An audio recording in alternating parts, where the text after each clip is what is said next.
Sesaat lagi kita ikuti talkshow bersama legislator DPRD Kota Makassar. Hai, Assalamualaikum warahmatullahi wabarakatuh. Sambaluga masih di 105,9 FM. Yang melihat kami juga by podcast Gamasi FM official ataupun yang lewat streaming ya di Gamasi 105,9 FM. Semoga keadaan tak baik-baik di semua yang radio ya, semoga tetap santai, tetap bahagia bersama keluarga. Dimanapun itu berada, di jalan, di rumah, di gade-gade ya, dimanapun, di mobil, di kendaraan ya, ini tetap lancar semuanya. Nah, seperti biasa dalam paket acara ini kita bersama legislator DPRD Kota Makassar, lebih dekat dengan Bapak Ibu Dewan kita di sini ya. Dan Sambalu bisa dengarkan wakil-wakil tak yang ada di Dapil tak di acara ini sampai selesai. Jangan pindah ya sebelum selesai. Kali ini unik bersama Bapak Haji Muhlis Ahmad Misbah. Beliau ada di samping Uni, langsung saja kita sapa. Assalamualaikum Pak. Waalaikumsalam warahmatullahi wabarakatuh. Iya, sehat-sehat Pak? Syukur alhamdulillah. Iya, mohon maaf ini Pak, kami ajak Bapak di sela-sela rapat, di sela-sela kesibukan. Nah, kita lanjutkan tentang Bapak Dewan kita, Pak Muhlis. Ini beliau dari Partai Hanura dan dari Dapil 1, jadi daerah Rapocini, Makassar dan Ujung Pandang. Ya, tentu kenal sekali dengan beliau dan saat ini sekretaris dari fraksi NIB. Lalu saat ini berada di periode pertama. Ya, sudah 4 tahun lebih menjelang 5 tahun ini di tahun-tahun ke depan bersama Bapak Muhlis kita akan lebih dekat dengan Pak Muhlis. Iya, Uni langsung saja ya Pak. Ya. Iya. Iya. Ini Bapak backgroundnya yang lalu politisi juga kah atau dari yang apa pengusaha? Sebelum jadi politisi. Iya, sebelum jadi politisi. Iya. Jadi sebelum saya jadi pengurus, saya adalah pengurus masjid. Pengurus masjid. Oh, luar biasa. Tapi setelah pengurus masjid itu juga pengusaha. Oh, iya. Pengusaha dari bidang farmasi. Iya. Yaitu Apotik MM Pharma yang letaknya ada di Macini Raya. Iya. Yang nama apotiknya itu Apotik MM Pharma. Iya.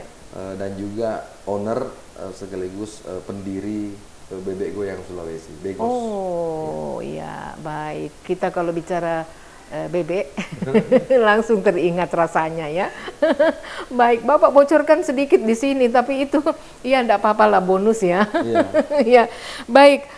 Jadi itu background Bapak. Tapi Bapak tertarik masuk di dunia politik, langsung masuk ke Hanura. Apakah ada sesuatu yang menyentuh Pak? Ya. Jadi dari segi namanya saja partainya Hati Nurani. Iya. Saya orangnya memang punya kebiasaan kerja sosial. Iya. Memang sih selama jadi pengusaha itu memang sudah bisa banyak bantu orang. Jadi saya pikir kalau misalnya ini ada panggilan Hati Nurani masuk ke politik, karena kalau di pengusaha mungkin kami nggak bisa punya kebijakan. Oleh karena itu masuk di dunia politik. Syukur alhamdulillah di 2019 terpilih menjadi anggota DPRD dari Partai Hanura dari Dapil 1 meliputi Kecamatan Makassar, Ujung Pandang dan Rapocini. Seperti itu. Iya. Nah, ketika masuk itu Pak, Bapak berapa lama itu bergerak? Berapa lama konsolidasi? Karena apa? Karena langsung jadi kan Pak? Langsung jadi terangkat pada tahun itu. Jadi saya sebenarnya 5 bulan sebelum pil caleg waktu itu memang baru bergerak masif, tapi jauh-jauh sebelumnya 30 tahun yang lalu memang saya sudah kerja sosial untuk masyarakat. Oh, itu ya. Jadi investasi sosial ya Sambalu. Jadi ini kita rasa tadi ada yang menarik Pak. Bapak pengurus masjid. Pengurus masjid bagian apanya diurus itu Pak? Apa sebagai imamnya atau sebagai apanya? Jadi ketua pengurusnya. Oh, ketua pengurus. Yang mengurus jamaahnya, yang mengurus juga pembangunan. Iya, luar biasa ya. Jadi dari sana. Nah, dengan demikian Bapak banyak merakyat, bersosialisasi. Di daerah mana itu Pak Bapak melakukan itu? Di daerah Macini. Ya, di masjid. Di Masjid Nur Solah. Tapi Masjid Nur Solah sebenarnya itu masuk dapil 4 dia. Iya. Kecamatan Padepokan, Kelurahan Karwisi. Namanya Masjid Nur Sola. Saya ketua masjid di situ, tapi mencalonkan diri di dapil sebelahnya. Di dapil sebelahnya. Iya. Oke. Nah, ini menarik sekali ya Sambalu, hati nurani Hanura dari Pak Muhlis memilihnya sebagai tempatnya berlabuh, kemudian sebagai alat untuk mendapatkan sesuatu, menyalurkan apa yang menjadi keinginan sejak lama. Sebenarnya Bapak sudah lama ya, berkeinginan untuk menjadi politisi. Nah, di dalam kegiatan berpolitisi ini kan sudah ada power ya Pak, ada power yang Bapak pegang karena Bapak memiliki hak dan tugas di dalam menganggarkan, kemudian mengawasi, kemudian membuat lagi aturannya. Luar biasa ini 3. Nah, ini tidak seluruhnya orang mampu karena orang-orang terpilih yang bisa duduk. Ini orang-orang yang luar biasa, yang bukan orang biasa yang bisa duduk ini yang 50 orang. Nah, ini menjadi inspirasi karena kami juga dapat komen dari beberapa yang melihat podcast kita, katanya ini inspirasi buat kita yang mau coba-coba mau masuk ke dunia politisi.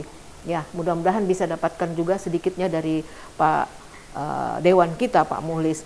Nah, selama melakukan pendekatan dengan masyarakat Tabe, Pak, Bapak kan Kundapil, kemudian reses, lalu ada lagi Sosper, ada lagi Musrembang, Bapak pasti hadiri semuanya itu. Itu apa yang sering muncul ke permukaan, Pak? Masalah apa saja dari wilayah Rapocini, Makassar dan Ujung Pandang? Iya. Jadi sebenarnya masyarakat kita itu keinginannya itu tidak berlebih-lebihan.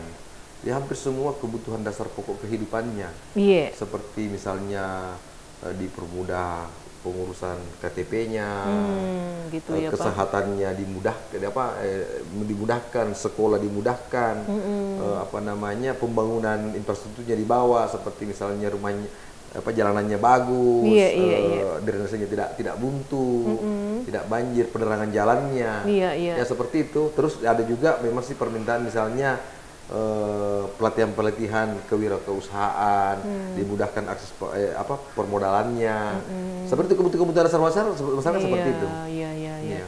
Nah, menanggapi itu Pak, ini kan menyentuh sekali ya, bukan yang mewah-mewah yang diminta oleh masyarakat. Bapak meresponnya seperti apa dan menindaklanjutinya Pak? Jadi mau tidak mau, kita sebagai wakil rakyat harus mencarikan solusi, mencarikan jalan. Minimal kita bisa memberikan solusi dari sebuah masalah yang dihadapinya.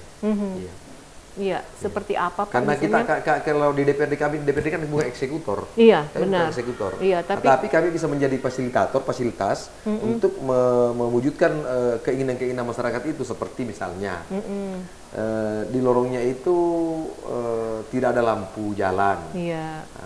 Kami memang dari DPRD Kota Makassar tidak bisa mengangkat ini ada lampunya langsung. Tapi kita bisa telepon dinas perhubungan untuk memberikan bantuan untuk contoh yang selanjutnya, misalnya ada masyarakat yang sakit, tidak punya BPJS, tidak punya KIS, tidak punya uang.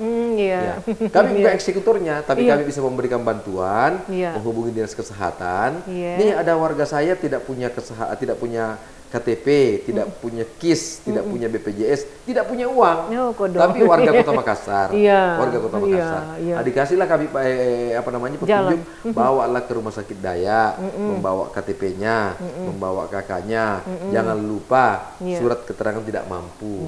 Tapi sekiranya hari Sabtu dan Minggu bisa menyusul di hari Senin. Itulah kemudahan-kemudahan yang diberikan kepada masyarakat.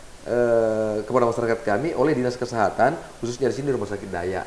Maksud saya fasilitas ini sebenarnya fasilitas pemerintah, cuma kadang masyarakat tidak tahu. Kami sebagai wakil rakyat harus memberikan fasilitas itu kepada masyarakat. Seperti itu, Bu. Baik jadi seperti itu ya, sampai sedetil-detil itu. Ini setiap hari Bapak menerima laporan, setiap hari ada saja yang menjadi hal yang perlu diseriusi, begitu Pak. Ini Bapak mengatur waktu pasti sudah memberikan seluruh hidup ini untuk ini Pak ya, untuk rakyat. Bukan risiko ya, itu konsekuensinya menjadi wakil rakyat. Iya, hidup Bapak harus mau diganggu, harus mau diminta tolongi, dan tidak bisa mengeluh. Makanya tagline saya, lanjutkan pengabdian. Iya, itu kita lihat, lanjutkan pengabdian. Artinya pengabdian ini bukan setengah-setengah hati, ya Bapak akan sepenuh hati begitu. Yang paling penting juga sebenarnya Bu Uni adalah masyarakat yang minta tolong kepada kami itu rata-rata masyarakat yang tidak mampu. Karena kalau yang mampu nggak usah diurus. Iya. Masyarakat yang mampu nggak usah diurus. Benar. Mereka punya channel, mereka punya duit, mereka punya akses. Yang tidak punya uang, tidak punya channel, tidak punya akses, inilah yang kami bantu. Seperti itu. Untuk daerah Rapocini, Makassar, dan Ujung Pandang, yang mana yang paling banyak keluhannya, Pak? Hampir semua rata-rata sama. Hampir semua sama ya. Jadi rata-rata menengah ke bawah ya, Pak? Iya. Rata-rata. Maksudnya hampir rata-rata semua ada keluhannya. Masalahnya sama. Oh, masalahnya sama. Nah, kalau Bapak berkunjung ketika reses atau musrembang, ada persoalan yang belum bisa teratasi, itu Bapak menjanjikan sesuatu, Pak? Jadi sebenarnya itu saya bilang tadi, DPRD itu bukan eksekutor, tapi kami bisa membantu. Misalnya ada keluhan, Pak, kami di tempat kami jalanan kami rusak, jadi catat dimasukkan dalam nanti pengusulan reses ke PU. Pak, di tempat kami butuh pelatihan, nah, kami ambil catat diusulkan kepada dinas koperasi. Seperti itu. Seperti itu ya. Jadi ini mohon maaf ya, Uni mengarah pada kata janji karena Uni mau meluruskan ini apa-apa yang jadi pikiran masyarakat yang sedikit negatif. Katanya suka berjanji baru tidak ditepati. Nah, itu dia, Pak. Jadi memang apa namanya, Mbak Uni, kita ini kan manusia biasa yang punya keterbatasan, punya cuman kaki dua, tangan dua, kepala satu, hati satu. Nah, sementara misalnya mungkin ada memang kami pernah bukan janji kalau menurut saya, kami pernah catat, terus diusulkan, terus pemerintah kota mungkin karena anggarannya terbatas waktu itu tidak dilaksanakan pada saat itu. Itulah mungkin menjadi sebuah janji. Jadi kalau menurut saya sih sebenarnya bukan janji. Kan kami itu sudah tadi DPRD Kota Makassar itu bukan eksekutor. Jadi sudah jadi bagian tugas juga kan, Pak. Oke, Bapak ini di bidang ekonomi dan keuangan, berarti mitra kerjanya adalah apa namanya OPD yang memang punya penghasilan punya retribusi. Harus ada dikontrol PAD-nya, pendapatan dari OPD. Dari OPD yang Bapak kawal selama ini, minta maaf Pak ya, ini kita mau tahu juga itu bagaimana apa namanya gencarnya Bapak mendorong kemudian memberikan pengawasan kepada Bapak Wali Kota, karena kan OPD ini di bawah Wali Kota, agar memang benar-benar apa yang direncanakan itu bisa dicapai, apa yang jadi target itu bisa dicapai. Itu bagaimana, Pak? Jadi kami ini saya baru datang rapat tadi, pansus pajak daerah dan restribusi daerah. Saya selalu katakan bahwa pajak itu memang untuk membangun sebuah kota atau sebuah negara atau sebuah daerah. Tapi ingat juga bahwa jangan karena pajak itu masyarakat tersolimi. Jangan tersolimi. Jadi kami tadi sempat bahas pajak-pajak daerah yang akan berubah, dan kami tadi bersepakat pajak apa namanya, pajak hiburan malam dan diskotik kami naikkan 75%. Supaya tujuannya supaya apa namanya, kan pajak daerah bukan cuma di situ. Masih banyak pundi-pundi pajak yang lain. Supaya masyarakat Kota Makassar itu lebih, kalau pajak diskotiknya sudah mahal, pajak hiburannya sudah mahal, mending kita ke masjid kalau begitu. Tidak usah pergi diskotik misalnya kan, karena sudah kemahalan. Pak. Kalau orang mengatakan nanti pajaknya turun Pak Haji, saya katakan tadi sekali lagi bahwa pundi-pundi pajak bukan cuma di situ, masih banyak pundi-pundi pajak yang lain. Memang kalau masuk ke pajak apa namanya klub malam itu kan orang-orang yang suka kelabing, Pak. Orang-orang yang banyak uangnya. Jadi memang kalau dipajaki sekian mungkin tidak terasa. Cuma sedikit begini, Pak. Kalau pajak itu kan sekarang ini hidup susah, Pak.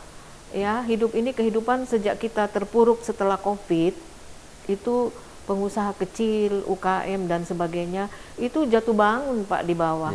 Tidak sedikit kami menampung keluhan-keluhan bagaimana yang tadinya mereka punya loss, kemudian akhirnya berada di kaki lima.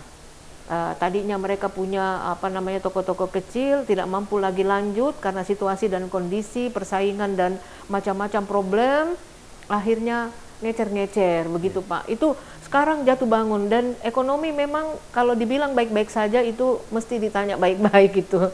Di mana baik-baik sajanya. Nah, ini masyarakat susah. Terus dari sisi ekonomi, keuangan juga pemerintah berharap bisa dapat banyak. Nah, Bapak bagaimana memahamkan ini kepada eksekutif, Pak? Jadi sebenarnya di Iya. aturan-aturannya itu sangat jelas. Iya. Jadi di pajak itu sangat jelas. Contoh misalnya yang kami bahas tadi itu adalah sebuah rumah makan Iya. yang omsetnya di bawah 5 juta per bulan itu tidak kena pajak. Iya. Oh Yang iya. kena pajak yang 5 juta ke atas. Iya. Jadi sebenarnya pajak itu sebenarnya juga cuman yang kami kontrol itu jangan sampai pajak itu membebani masyarakat. Iya. Ya, karena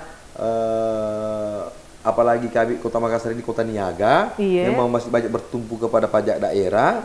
Ya, kalau tanpa pajak kan juga orang tidak bisa membangun. Iya, benar. Cuman kami sebagai anggota DPRD mengontrol pajak itu supaya pajak itu tidak membebani masyarakat. Tapi kalau mau menghapuskan mungkin tidak mungkin. Iya, Karena baik. tanpa pajak juga daerah Tidak tidak bisa dibangun. Baik. Ya. Ini 75% tadi dari apanya, Pak? Maksudnya dinaikkan 75%? Dari nilainya? Pajaknya Pajak untuk restoran dan bukan restoran, pajak hiburan Iya. dengan diskotik. diskotik, Ya. ya diskotik itu ya. Iya, memang klub malam yang Ya. butuh memang keuangan yang besar untuk Ya. masuk ke usaha seperti itu. Tapi itulah ya, mudah-mudahan nanti bisa berperan baik untuk masyarakat apa yang didapatkan oleh para pengusaha itu. Tapi ketika rapat tadi Pak melibatkan stakeholder kah Pak? Ya. Ada pengusaha di situ atau bagaimana, masih intern dulu Pak? Masih yang punya kewenangan di situ, Iya. belum melibatkan masyarakat. Belum melibatkan Iya. masyarakat. Ya, mudah-mudahan ada ketemu titik tengahnya, Pak. Tabe, untuk bidang ekonomi dan keuangan sekali lagi misalnya Dinas Pendapatan itu digenjot untuk bisa mengumpulkan untuk PAD. Terus kalau misalnya Pak seperti kemarin laporan dari Bapak Wali Kota banyak OPD itu yang tidak capai target. Itu bagaimana, Bapak? Ya, memang sih sebenarnya kami ini kalau bukan juga dimaklumi ya, kami seluruh dunia ini khususnya Kota Makassar ini kan kurang lebih 2,5 tahun 3 tahun kena berdampak COVID-19. Iya. Itu efeknya masih terasa sampai sekarang. Iya. Efeknya masih terasa sampai sekarang, makanya hampir semua target-target itu belum ada yang bisa terpenuhi. Iya. Karena efek itu tadi, efek dari COVID-19 tadi itu. Iya, baik. Jadi memang ada kebijaksanaan, Pak. Ya. Iya, jadi Bapak Dewan tidak mempush sekali, artinya tidak mendesak sekali, tetapi mencoba memahami keadaan ini dengan berbagai. Tapi tetap selalu harus awasi. Monitoring dan evaluasi. Oh iya, Monef ya, Monef, jalan ya. terus Monefnya. Iya, baik Pak. Iya, di rumah Bapak, Ibu, anak-anak bagaimana mensupport sosialisasi di tengah masyarakat, Pak? Ya. Ini santai-santai sedikit. Saya Iya. syukur alhamdulillah Bu Uni. Iya. Dengan anak-anak memang bukan jarang ketemu fisik ya, tapi komunikasi WA itu lancar. Iya. Saya pastikan kalau sudah maghrib semua saya WA, termasuk istri saya. Iya. Saya ingatkan untuk melaksanakan kewajibannya sebagai hamba Allah untuk salat 5 waktu. Salat 5 waktu. Dimanapun saya berada. Iya, iya, Iya. iya. Anak-anak sudah dewasa, Pak? Syukur alhamdulillah, anak saya satu di Unhas, Iya. sudah selesai S2. Iya. Alumni yang kedua dari Jogja, Iya. teknik arsitek. Yang ketiga di hukum, Iya. UMI. Iya. Yang keempat ada di MAN, Iya. di sekolah MAN.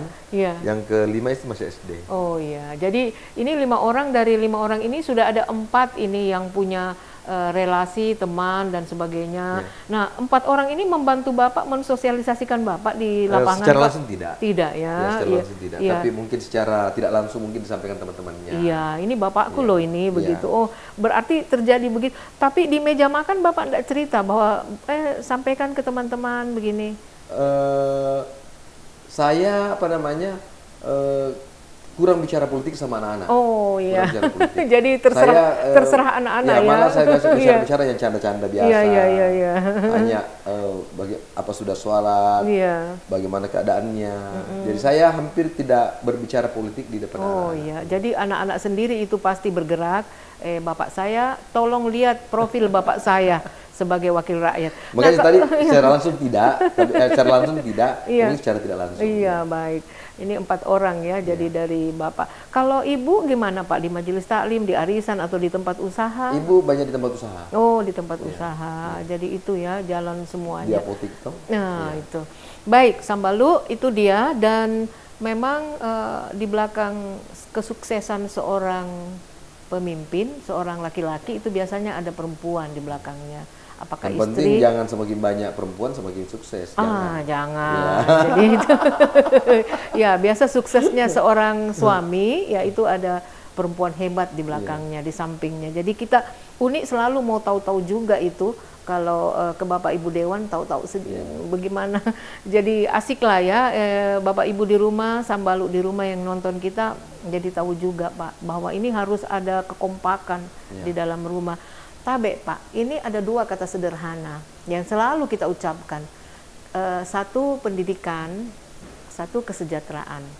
Kalau dari sudut pandang Bapak, yang mana yang prioritas Pak, yang perlu Bapak utamakan? Kalau saya sebenarnya Iya, prioritaskan pendidikan. pendidikan. Iya. Iya. Karena kalau orang berilmu, Iya. semua dia bisa raih. Mhm. Iya. Ya, semua dia Begitu. bisa raih. Begitu Kalau Pak orang ya. berpendidikan, semua dia bisa raih. Makanya saya dorong anak-anak saya untuk sekolah, untuk kuliah, dibanding ajak ke rumah makan. Karena kalau ini yang diisi, Iya. kepalanya diisi, semua akan bisa terisi. Gitu. Tapi kalau ini yang diisi, ini pasti jadi buntu. Iya. Tapi itu Iya. sebenarnya ada 2 hal yang paling penting, Iya. mengisi kepalanya dengan ilmu dan Iya. mengisi hatinya dengan iman. Iman, iya, oke. Baik, jadi Sambalu nilai sendiri Ki, ya apa yang dijelaskan oleh Bapak Dewan kita, Bapak Muhlis Ahmad Bisbah ya, beliau dari Partai Hanura untuk Dapil 1 Rapocini Makassar Ujung Pandang ya. Jadi itu silahkan Sambalu yang akrab dengan beliau ataupun Sambalu Kota Makassar, karena pada dasarnya Pak Dewan Muhlis ini milik kita, miliknya orang Makassar semuanya kalau di DPRD Kota Makassar. Tetapi yang spesial itu dari Dapil 1 Rapocini, Makassar dan Ujung Pandang. Baik, yang coba cat-cat ke kami ini di 0811 411 059. Ini Uni akan coba baca satu ya, satu. Nanti yang lain boleh komen di Gamasi FM official ya, di live YouTube kami. Iya, ini Uni coba lihat Pak dari pertanyaannya. Oh, seorang ibu ya. Ya, Assalamualaikum Pak Muhlis. Ya, ya katanya ya. Jadi saya ini dari daerah Rapocini. Oke, Dapilta ini Pak. Ya. Iya, minta tolong ini Pak untuk peningkatan anak-anak yang positif Pak. Ya, misalnya tentang Quran, bagaimana memahami Quran, baca tulis Quran. Karena kenapa ya? Ini anak-anak lebih banyak main handphonenya, main gadgetnya atau kumpul-kumpul menghabiskan waktu. Iya, bagaimana ini Pak? Adakah aturannya tentang baca tulis Quran ini? Iya, dari seorang ibu 12, 27, bla bla bla bla. Ya. Iya, silakan Ibu Pak. Jadi saya tadi pagi juga baru menyelesaikan salah satu kegiatan sosialisasi Perda tentang baca tulis Al-Quran. Iya. Saya setiap kegiatan sosial ini saya selalu angkat ini, Iya. Perda ini, karena Perda ini adalah Perda yang isinya mampu memberikan orang kebahagiaan di dunia dan keselamatan di akhirat. Iya. Ini 2. Iya. Jadi untuk apa bahagia dunia tidak selamat akhirat? Iya. Yang kita harapkan Bu Uni, bahagia dunia selamat akhirat. Iya. Oleh itu Perda ini memberikan kita jalan bahwa anak-anak harus paham Al-Quran. Cuma meskipun memang Perda ini belum ada perwalinya, makanya belum ada penindakan khusus.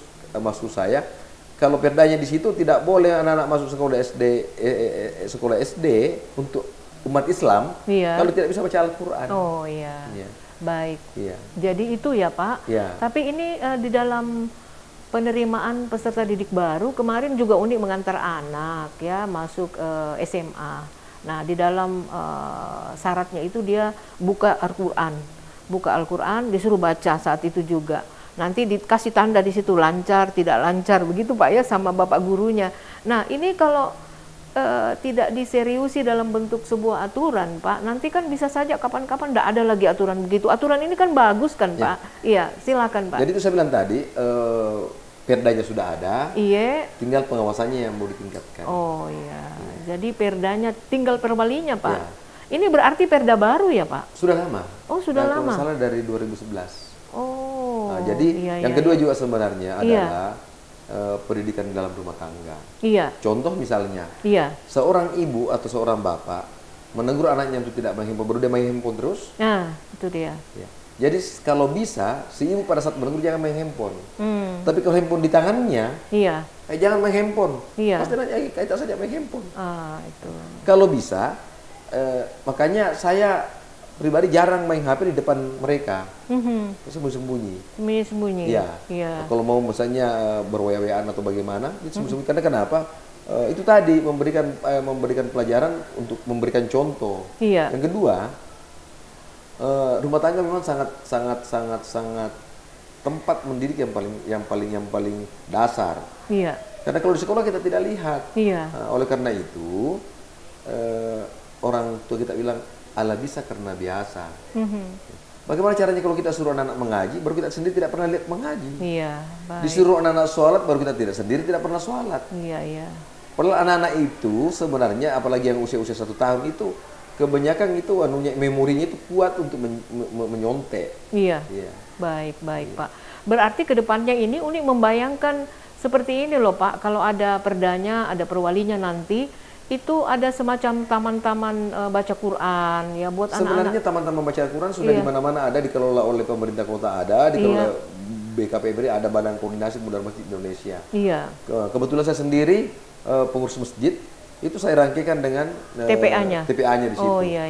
Jadi saya tidak mengambil uang dari anak-anak, ibu orang tua santri. Iya. Masjid yang memberi subsidi kepada guru mengajinya itu. Guru mengajinya ya. Jadi, tapi tidak semua masjid bisa seperti itu, karena ada bertentangan dengan pengurus masjid yang lain dengan guru TPA-nya. Iya.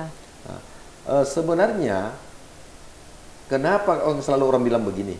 Kenapa kalau kita bayar kursus matematika, bahasa Inggris bayar mahal-mahal kita mau? Iya. Bayar guru mengaji begitu berat. Iya.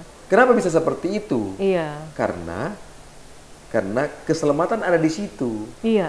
Dan di situ banyak setannya. Iya. Sampai di situ beratnya. Iya. Jadi kan kita bertanya, kenapa bayar iuran guru mengaji itu berat? Iya. Sementara bayar yang lain tidak berat?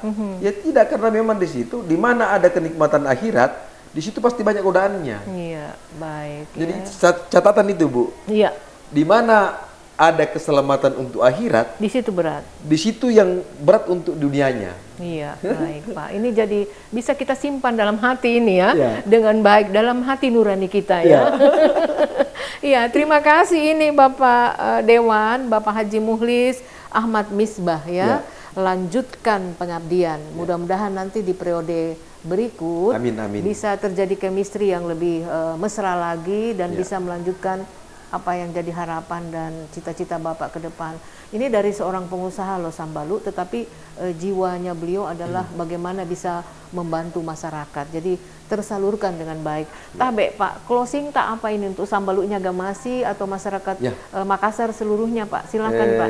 Jadi makasih banyak Bu Uni, Gamasi, Gaya Makassar ada di sini. Iya, betul. Jadi pesan-pesan saya kepada semua pendengar, pemirsa, kalau hidup tak mau bahagia, kalau tidak bisa bahagiakan orang lain, minimal jangan kasih susah orang lain. Itu dia. Jadi kalau kita tidak bisa bahagiakan orang lain, tidak bisa membantu orang lain, minimal tidak usah kita kasih susah orang lain. Iya, itu sederhana sekali tapi syarat dengan makna, berat dengan maknanya. Iya, terima kasih Bapak Haji Muhlis Ahmad Misbah dari Partai Hanura. lanjutkan pengabdian ya. Semoga kita bisa mensupport sama-sama. Amin. Khusus untuk Dapil Rapocini, Makassar dan Ujung Pandang. Juga warga Makassar bisa membaca cita-cita mulia dari Pak Haji Mukhlis. Iya, kami pamit dulu Sambalu. Terima kasih banyak kebersamaan Tak. Nanti kita ketemu lagi dengan episode Dewan berikutnya ya. Assalamualaikum warahmatullahi wabarakatuh. Mari Kidi. Acara ini dipersembahkan oleh Sekretariat DPRD Kota Makassar.